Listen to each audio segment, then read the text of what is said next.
इंसान और जानवर दोनों की दुनिया बिल्कुल अलग है। इंसानों का तो हमें पता है कि वो कैसे पैदा होते हैं और पैदा होने के बाद कैसे लगते हैं, लेकिन कुछ जानवरों के बारे में हमें पता नहीं होता कि वो कैसे पैदा होते हैं और कैसे दिखते हैं। जैसे एक कछुआ जब अपने अंडे से निकलता है तो वो कैसा होता है, या फिर एक मेंढक है जो अपने बच्चों को अपनी पीठ पर जन्म देता है, या फिर एक ऐसी फिश है जो अपने मुंह से अपने बच्चों को जन्म देती है। सुनने में काफी ज्यादा इंटरेस्टिंग लगता है और मुझे पता है जब आप इसे देखेंगे तो आपको भी काफी ज्यादा मजा आएगा।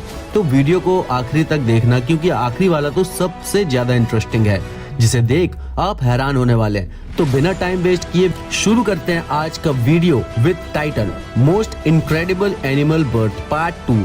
ऐसे ही और वीडियोस देखने के लिए हमारे चैनल वायरल फैक्ट हिंदी को सब्सक्राइब कर बेल आइकन को जरूर दबा लें। जिराफ की प्रेगनेंसी का पीरियड 400 से 460 दिनों तक का होता है। उसके बाद एक स्वस्थ बच्चा पैदा होता है। कभी कभी ये जुड़वा बच्चों को भी जन्म देती है, लेकिन ज्यादातर केस में जिराफ एक ही बच्चे को जन्म देता है। हैरानी की बात तो ये है कि एक मादा जिराफ अपने बच्चे को खड़े खड़े जन्म देती है और बच्चा 6 फीट की ऊंचाई से नीचे गिरता है। वहीं दूसरे जानवर हो तो बच्चों को चोट भी लग सकती है, लेकिन जिराफ के बच्चे को कुछ भी नहीं होता और वो जन्म लेते ही खड़ा हो सकता है। नए पैदा हुए बच्चे का साइज करीब 6 फीट होता है और उसका वजन 30 से 40 किलो तक हो सकता है। ये जन्म लेने के तुरंत बाद चल ही नहीं बल्कि दौड़ भी सकता है, लेकिन वो शुरुआती 3 से 4 हफ्ते शिकारियों से छिपने में लगाता है और अपनी माँ के साथ और अन्य फीमेल जिराफ के साथ रहता है, जब तक कि उसकी स्किन साफ नहीं हो जाती और वो अपने आसपास के वातावरण और माहौल में ढल नहीं जाता। तब तक वो अकेला कहीं भी नहीं जाता और तब तक वो अपनी माँ का दूध और पेड़ पौधों को खाता है। सूरीनेम दिखने में तो ये आम मेढक की तरह दिखता है, लेकिन ये बहुत ज्यादा ही फ्लैट है। ये प्रजातियां नॉर्थ अमेरिका में पाई जाती है और इसके चारों पैरों में कोई झिल्ली नहीं होती, क्योंकि कुदरत ने इसके पैरों को छेद करने के लिए बनाया और ये पानी के अंदर छोटे छोटे कीड़ों को खाकर गुजारा करते हैं। लेकिन इनकी सबसे इंटरेस्टिंग चीज जो है वो है इनके बच्चों को जन्म देने का तरीका,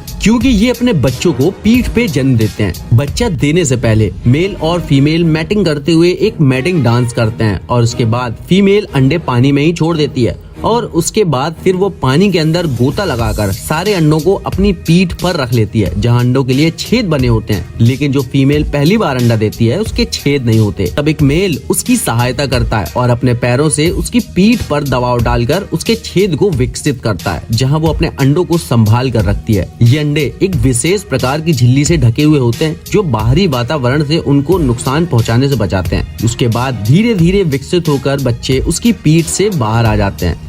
सेंटीपीड, इसको तो आपने अपने घरों में बारिश के सीजन में देखा ही होगा। ये दुनिया का सबसे बेकार इंसेक्ट माना जाता है।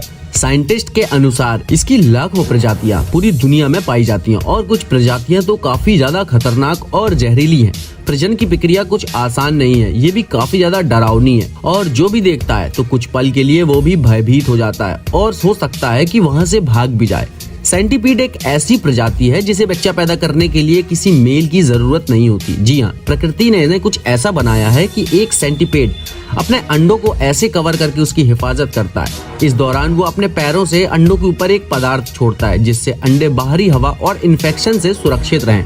और ये सेंटीपीड अंडे से निकलकर सफेद लार्वा के रूप में आ जाते हैं, जो दिखने में काफी ज्यादा डरावनी होती हैं, लेकिन फिर बाद में ये बच्चे विकसित होकर अपनी माँ के पास से चले जाते हैं। सी हॉर्स, ये दुनिया की सबसे अजीब मछलियों में से एक है, क्योंकि ये मछली की तरह बिल्कुल भी नहीं लगती। लेकिन उससे भी कमाल की बात इनकी प्रजनन की प्रक्रिया है, जो आपको जरूर देखनी चाहिए, क्योंकि यहाँ बच्चों को जन्म मादा नहीं बल्कि एक मेल देता है और इनकी प्रजनन की प्रोसेस कई दिन तक चलती है, जब तक एक फीमेल सी हॉर्स प्रेग्नेंट होकर अंडे देती है और वो अपने अंडों को बचाने के लिए मेल सी हॉर्स के पेट में बनी थैली में डाल देती है, जहाँ वो बच्चे विकसित होते हैं और वक्त के साथ वो झिल्ली मजबूत हो जाती है। और उस दौरान एक मेल सी हॉर्स फीमेल की निगरानी में एक ही जगह पर होता है, मतलब एक एरिया के बाहर नहीं जा सकता, वहीं खाता पीता है ताकि उसके साथ उसके बच्चों का भी शिकार न कर ले। और बच्चे उसकी थैली में करीब 2 से 4 हफ्तों तक रहते हैं और उसके बाद समुद्री घोड़ों को पानी में छोड़ दिया जाता है और ये करीब 100 से 1000 तक हो सकते हैं। हैरानी की बात ये नहीं बल्कि ये है कि जब ये पानी में आ जाते हैं तब ये इतने ज्यादा छोटे होते हैं कि इनका शिकार कोई भी कर लेता है, यहाँ तक कि समुद्र की तेज बहाव तक में इनकी जान चली जाती है। इसी वजह से सिर्फ आधा या 1% बच्चे ही जिंदा रह पाते हैं। मछलियों की तरह ये भी अपने बच्चों को पैदा करके आजाद छोड़ देते हैं, फिर उनको आगे का जीवन खुद ही गुजारना पड़ता है। चमगादड़। दोस्तों वैसे तो चमगादड़ हम सभी को कुछ खास पसंद नहीं है, लेकिन आज हम देखने वाले हैं कि आखिर इतना भयानक दिखने वाला जीव जन्म कैसे लेता है। दोस्तों बैट एक मैमल है, इसलिए ये अंडे से पैदा नहीं होता बल्कि डायरेक्ट जन्म लेता है। जब ये पैदा होता है तो इसका साइज काफी ज्यादा छोटा होता है और तब तक ये अपनी माँ का दूध पीता है ताकि जल्दी से ग्रो हो सके, और इसके साथ ही वो अपनी माँ के साथ उड़ने की भी ट्रेनिंग लेता है, क्योंकि ये पैदा जब होता है तो इसके पंखों के साथ होता है, इसलिए बचपन से ही उड़ने लगते हैं ये खतरनाक बैट। और 15 से 20 दिन के बाद ये उड़ने के लिए तैयार हो जाते हैं और इनकी कुछ प्रजातियां 90 दिन तक ले लेती हैं, और ये सब डिपेंड करता है इनके खाने पीने पर। गिरगिट। दोस्तों गिरगिट के बारे में ये बात तो काफी ज्यादा फेमस है कि वो अपना रंग बदलता है, और यहाँ तो दोगले लोगों को गिरगिट कहकर भी ताना मारा जाता है। अब हम सब सोचते हैं कि गिरगिट अपना कलर जब बदलता है तब वो शिकार करने की फिराक में होता है या फिर अपने आप को शिकारी से बचा रहा होता है, लेकिन साइंटिस्ट की एक स्टडी के अनुसार ये ऐसा कम्युनिकेशन करने के लिए करते हैं। कलर बदलकर दूसरे गिरगिट को सिग्नल देते हैं कि वो क्या कहना चाह रहे हैं। एनीवे, अब हम जान लेते हैं इनकी बर्थ प्रोसेस के बारे में। ये मैटिंग के कुछ महीने के बाद अंडे देते हैं, और गजब की बात तो ये है कि जब इसके पेट में अंडे होते हैं तब तक फीमेल गिरगिट सब कुछ खाना बंद कर देती है, सिर्फ पानी पीती है, और इस दौरान वो काफी ज्यादा नर्वस और चिड़चिड़ी होती है। और एक फीमेल 10 से 30 एग तक देती है, और इस दौरान उसे 10 महीने तक लग जाते हैं। और सबसे हैरान कर देने वाली बात ये है कि एक फीमेल गिरगिट मेल की तुलना में 3 गुना कम जीवित रहती है, क्योंकि इसका कारण इसकी प्रेगनेंसी है, जो काफी ज्यादा डिफिकल्ट है इसके लिए। टर्टल। दोस्तों दुनिया में सी टर्टल की ढेरों प्रजातियां मौजूद हैं, लेकिन उनमें 2 चीजें कॉमन है। पहली, वो सभी पानी में रहते हैं, और दूसरी, सभी के अपने बच्चों को जन्म देने की प्रक्रिया लगभग सेम है।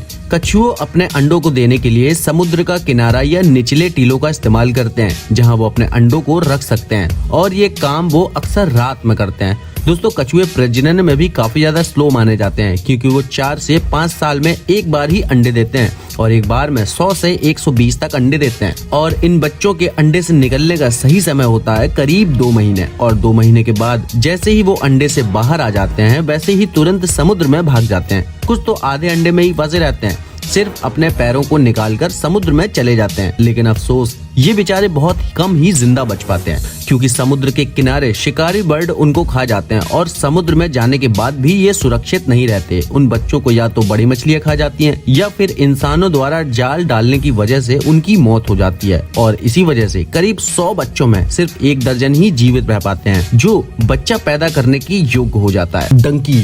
अब हम बात करने वाले हैं बेचारे किस्मत के मारे गधे के बारे में। गधे के बारे में ये बात तो हम सभी जानते हैं कि ये कितना ज्यादा मेहनती होता है और वजन उठाने में सबसे आगे।